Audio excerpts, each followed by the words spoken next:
Chapter 5. There were moments of waiting. The youth thought of the village street at home before the arrival of the circus parade on a day in the spring.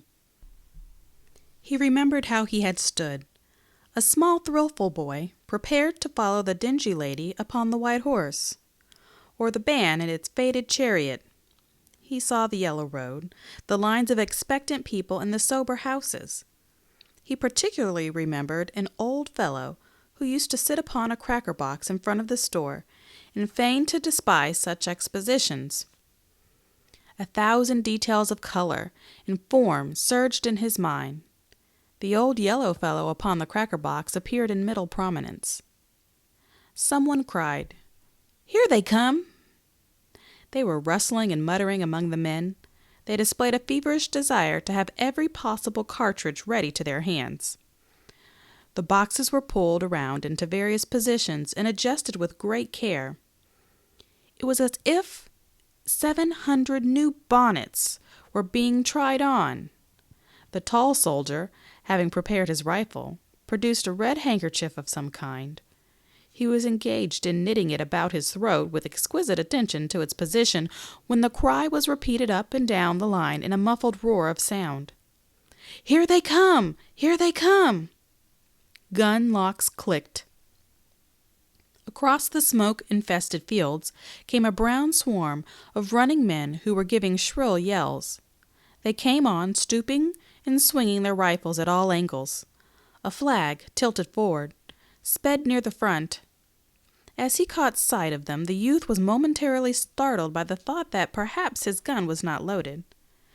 He stood trying to rally his faltering intellect so that he might recollect the moment when he had loaded, but he could not. A hatless general pulled his dripping horse to a stand near the colonel of the 304th. He shook his fist in the other's face. "Hold 'em back!" he shouted savagely. "You've got to hold 'em back!" In his agitation, the colonel began to stammer.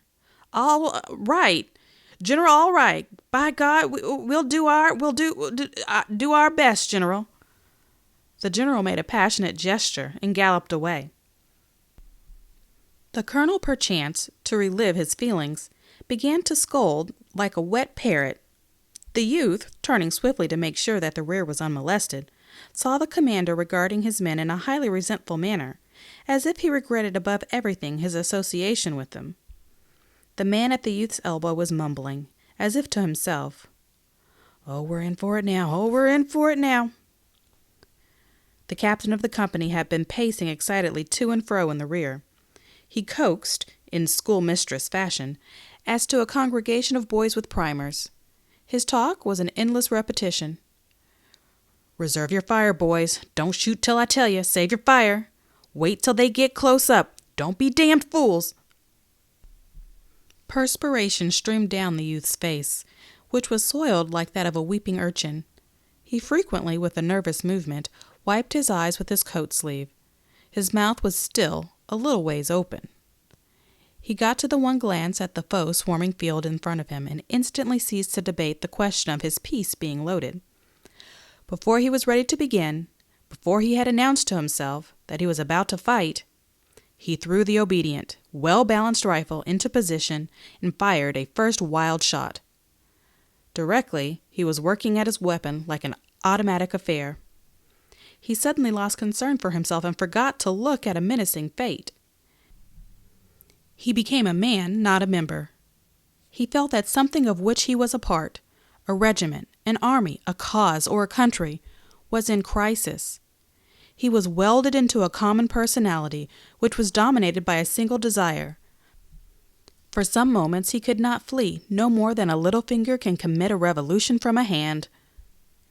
If he had thought the regiment was about to be annihilated, perhaps he could have amputated himself from it. But its noise gave him assurance. The regiment was like a firework that once ignited proceeds superior to circumstances until its blazing vitality fades. It wheezed and banged with a mighty power. He pictured the ground before it as strewn with the discomfited. There was a consciousness always of the presence of his comrades about him. He felt the subtle battle brotherhood more potent even than the cause for which they were fighting. It was a mysterious fraternity born of the smoke and danger of death. He was at a task. He was like a carpenter who has made many boxes, making still another box. Only there was furious haste in his movements. He and his thought was careering off in other places, even as the carpenter, who as he works whistles and thinks of his friends or his enemy, his home or a saloon. And as these jolted dreams were never perfect to him afterward, but remained a mass of blurred shapes. Presently he began to feel the effects of the war atmosphere, a blistering sweat, a sensation that his eyeballs were about to crack like hot stones. A burning roar filled his ears. Following this came a red rage. He had developed the acute exasperation of a pestered animal, a well-meaning cow worried by dogs. He had a mad feeling against his rifle, which could only be used against one life at a time. He wished to rush forward and strangle with his fingers. He craved a power that would enable him to make a world-sweeping gesture and brush all back. His impotency appeared to him and made his rage into that of a driven beast. Buried in the smoke of many rifles, his anger was directed not so much against men whom he knew were rushing toward him as against the swirling battle phantoms which were choking him, stuffing their smoke robes down his parched throat. He fought frantically for respite, for his senses, for air, as a babe being smothered attacks his deadly blankets. There was a blare of heated rage mingled with a certain expression of intentness on all faces. Many of the men were making low-toned noises with their mouths, and these subdued cheers, snarls, imprecations, prayers, made a wild, barbaric song that went as an undercurrent of sound, strange and chant-like with the resounding chords of the war march. The man at the youth's elbow was babbling. In it there was something soft and tender like the monologue of a babe. The tall soldier was swearing in a loud voice. From his lips came a black procession of curious oaths. Of a sudden another broke out in a querulous way, like a man who has mislaid his hat. "Well, why don't they support us? Why don't they send us supports? Do they think?" The youth in his battle sleep heard this as one who dozes hears. There was a singular absence of heroic poses. The men bending and surging in their haste and rage were in every impossible attitude. The steel ramrods clanked and clanged with incessant din as the men pounded them furiously into the hot rifle barrels. The flaps of the cartridge boxes were all unfastened and bobbed idiotically with each movement. The rifles, once loaded, were jerked to the shoulder and fired without apparent aim into the smoke or at one of the blurred and shifting forms, which upon the field before the regiment had been growing larger and larger, like puppets under a magician's hand. The officers, at their intervals, rearward, neglected to stand in picturesque attitudes. They were bobbing to and fro, roaring directions and encouragements. The dimensions of their howls were extraordinary. They expanded their lungs with prodigal wills, and often they nearly stood upon their heads in their anxiety to observe the enemy on the other side of the tumbling smoke. The lieutenant of the youth's company had encountered a soldier who had fled screaming at the first volley of his comrades. Behind the lines, these two were acting a little isolated scene. The man was blubbering and staring with sheep-like eyes at the lieutenant, who had seized him by the collar and was pommeling him. He drove him back into the ranks with many blows. The soldier went mechanically, dully, with his animal-like eyes upon the officer. Perhaps there was to him a divinity expressed in the voice of the other, stern, hard, with no reflection or fear in it. He tried to reload his gun, but his shaking hands prevented. The lieutenant was obliged to assist him. The men dropped here and there like bundles. The captain of the youth's company had been killed in an early part of the action. His body lay stretched out in the position of a tired man resting, but upon his face there was an astonished and sorrowful look, as if he thought some friend had done him an ill turn. The babbling man was grazed by a shot that made the blood stream widely down his face. He clapped both hands to his head. "Oh!" he said, and ran. Another grunted suddenly, as if he had been struck by a club in the stomach. He sat down and gazed ruefully. In his eyes there was mute, indefinite reproach. Farther up the line, a man standing behind a tree had had his knee joint splintered by a ball. Immediately he had dropped his rifle and gripped the tree with both arms, and there he remained, clinging desperately and crying for assistance, that he might withdraw his hold upon the tree. At last an exultant yell went along with the quivering line. The firing dwindled from an uproar to a last vindictive popping. As the smoke slowly eddied away, the youth saw that the charge had been repulsed. The enemy were scattered into reluctant groups. He saw a man climb to the top of the fence, straddle the rail, and fire a parting shot.